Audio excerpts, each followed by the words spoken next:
Good day mga boss. So today, pag-usapan natin ang gamit ng data consolidate. So paano siya? So meron tayo ditong data set. May product number, description, type, unit price. Okay, kung mapapansin nyo dito, meron tayong mga nadobleng product. So meron tayo ditong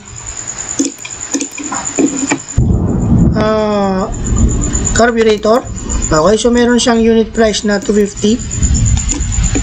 And then, meron ulit dito. Okay, 250. And then, meron dito. Okay? So, nadoble siya ng 3 beses. And, so as we tape, nadoble ulit yung tape natin.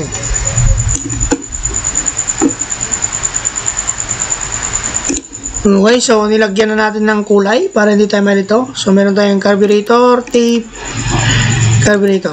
Okay? So, dito magkakaroon ng data consolidation. Okay? So, dito, paano siya? Click lang natin from home. Click lang natin ang data. Ito siya. And then, dito, meron dito consolidate. Click lang natin to. And then, dito, pipili tayo ng ating reference.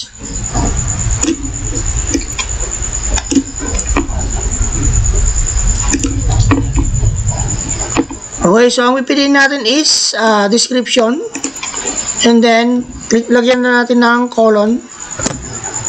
And then, dito sa plus niya. Ibig sabihin yan, itong buo na to, ito ang i-consolidate natin. So, ito siya. Ito yung napili natin na part. Okay, from F20 to H27.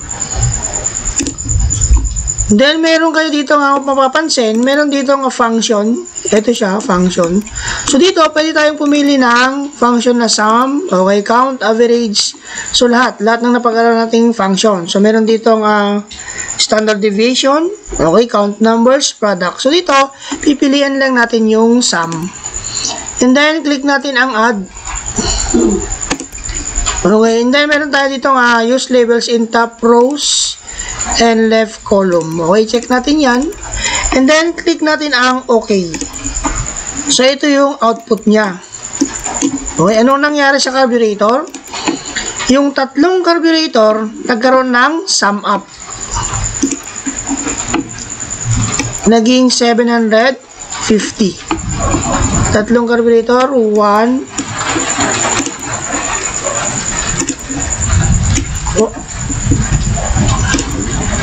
okay, 1, 2, 3. And then, nag-sum up sa 750.